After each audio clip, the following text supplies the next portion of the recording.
Ничто так сильно не влияет на рынки, как хорошие или плохие финансовые отчеты, экономические новости, а также общая обстановка в мире. И кто бы ни говорил, что биткоина и других монет это не касается, это далеко не так. Ведь крипторынок один из первых, кто принимает на себя жесткие удары, когда объявляют процентные ставки, отчеты о безработице, выступления ФРС и так далее. И как раз таки на этой неделе нас будет ждать очень важный отчет, от которого будет зависеть настроение крипторынка в ближайшее время. И это индекс потребительских цен. А как мы с вами прекрасно знаем, это один из важнейших показателей, по которому можно понять, будут ли повышать процентные ставки или нет, и опубликуют индекс в четверг 13 числа. Поэтому сегодня в видео мы разберем, каких результатов следует ждать, проанализируем, как вел себя рынок после прошлых отчетов, рассмотрим важные показатели биткоина и, как всегда, предоставим вам рекомендации, как заработать на этой новости.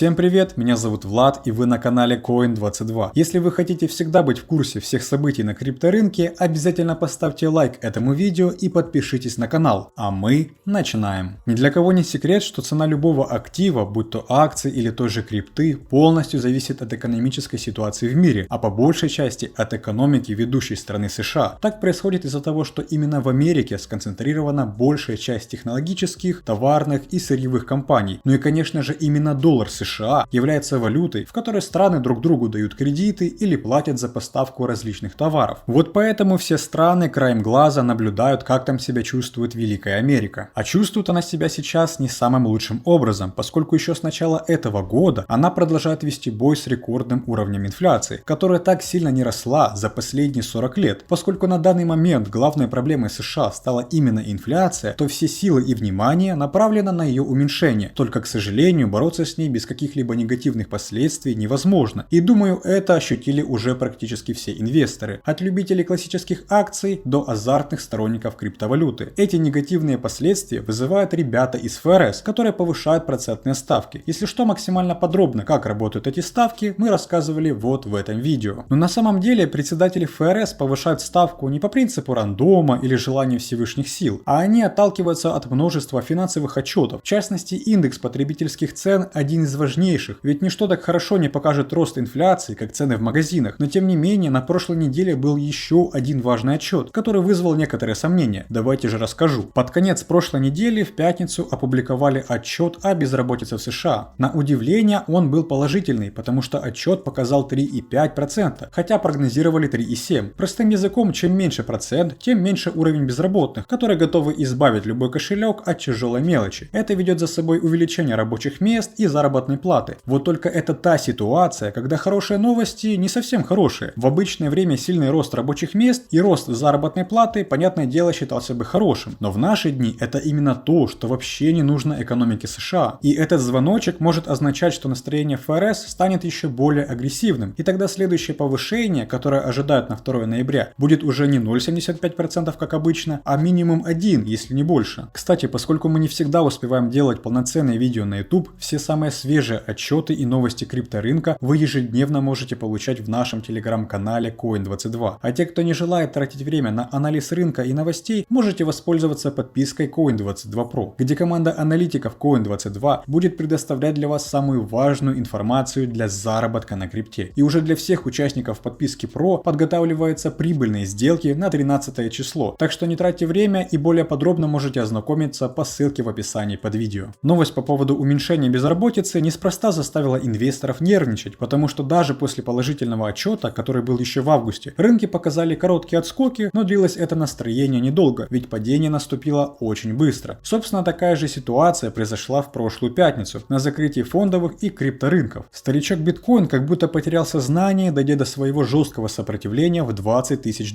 потому что сразу же потерял почти 3% стоимости. Многие подумают, что для него это практически ничего не значит, но это только начало. Как говорится, все еще впереди, поскольку многие финансовые эксперты считают, что ФРС слишком поздно начали бороться с инфляцией и говорят, что это вероятнее всего приведет к рецессии. Тема рецессии – это вообще отдельный вопрос, потому что в какой-то мере она уже началась, но экономистам ничего не мешает заменить страшное слово рецессия более простым экономическим спадом, хотя что первое, что второе – это одно и то же. С безработицей мы более-менее разобрались, поэтому теперь вы понимаете, что даже положительные отчеты не всегда ведут к росту, а могут еще больше ухудшить ситуацию на рынках. Теперь можем перейти к еще более важному индексу потребительских цен, который опубликуют в четверг, 13 числа. Слава богу, что это будет не пятница, а то магия чисел может сыграть плохую шутку. Для ФРС этот индекс как зеленая или красная лампочка, ведь именно по этому индексу Пауэлл со своей командой будут решать судьбу экономики США. На протяжении большей части 2022 года показатели инфляции играли большую роль в определении направления рынка и приводили только к повышению процентных ставок. Последний отчет об ИПЦ, который показал, что инфляция удерживается на более высоком уровне, чем ожидалось, стал большим сюрпризом. Результатом стало падение акций на 4% в день выпуска индекса, а криптовалюта тогда потеряла еще больше, от 15 до 20% и более. Перед публикацией отчета мы делились информацией в нашем телеграм-канале и писали, что стоит готовиться к падению. Так что те, кто были подписаны, не только сохранили деньги, но и заработали. В конечном счете, последний отчет ИПЦ сыграл важную роль в том, что рынки акций и крипты возвращаются к новым минимумам медвежьего рынка. В целом, если посмотреть на все прошлые отчеты ИПЦ, то после них рынки только падали. И самое интересное, что проценты падения были довольно большие. Прогноз для октябрьского индекса потребительских цен оценивается от плюс 0,7% по сравнению с 0,3% за сентябрьским индексом. При этом основной ИПЦ составляет 0,5% как в сентябре, так и в октябре. Это не самые лучшие показатели, ведь если базовая инфляция составляет 0,5% по сравнению с предыдущим месяцем, то она сохранилась, а это означает более 6% инфляции по сравнению с предыдущим годом, хотя ФРС держит прицел где-то на 2%, ну или меньше. Если предстоящие данные по инфляции будут продолжать расти, как мы видели в последнее время, то это может вызвать реакцию со стороны ФРС. Да, как мы говорили в прошлых видео, ожидается, что ФРС уже будет повышаться на предстоящих заседаниях в ноябре и декабре, но возможно увеличение будет еще больше или продлится минимум до 2023 года. По факту любой сценарий будет негативным. В конечном счете ФРС хочет понять, где наблюдается основная инфляция. Как правило, они будут смотреть на прошлые базовые отчеты и показатели. Если прогнозы по ИПЦ сохранятся, это вероятнее станет проблемой для ФРС, ну а точнее для инвесторов. Тем не менее, рынки в настоящее время ожидают, что ФРС ослабится при значительном повышении ставок по мере вступления в 2023 год. Например, на рынках ставки могут легко достигнуть 4,5% к концу года, а в начале 2023 года могут быть и все 5%, после чего дальнейшее напряжение на крипторынке будет только расти, а цены криптовалюты будут падать. В четверг, 6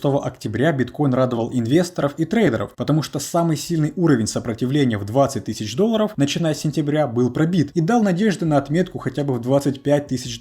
Но как ни крути, мы получили очень быстрый откат. Это значит, что инвесторам понадобится еще очень много времени, чтобы уровень 20 тысяч стал не сопротивлением, а поддержкой. И это касается не только биткоина, ведь эфириум и другие альткоины тоже падали. Например, эфир показал минимум 3% падения и по всей видимости не спешит останавливаться, а остальные монеты показывают больше негативный настрой, поскольку заметны значительные просадки. Честно говоря, это вообще не удивительно, ведь именно биткоин указывает, куда двигаться рынку. Поэтому стоит обратить внимание на важные технические показатели биткоина. И это не медвежьи флаги, которые давно заметны на графиках, а поведение биткоин-китов, потому что все долгое время опасаются падения до $17 тысяч и ниже. Цена реализации китов, у которых более 1000 биткоинов, составляет около $15 800. Реализованная цена всех биткоинов рассчитывается с учетом объема, который входит и выходит с бирж. Интересно, что эта цифра идеально совпадает с техническими прогнозами, что еще больше повышает вероятность сильной коррекции до $15 800.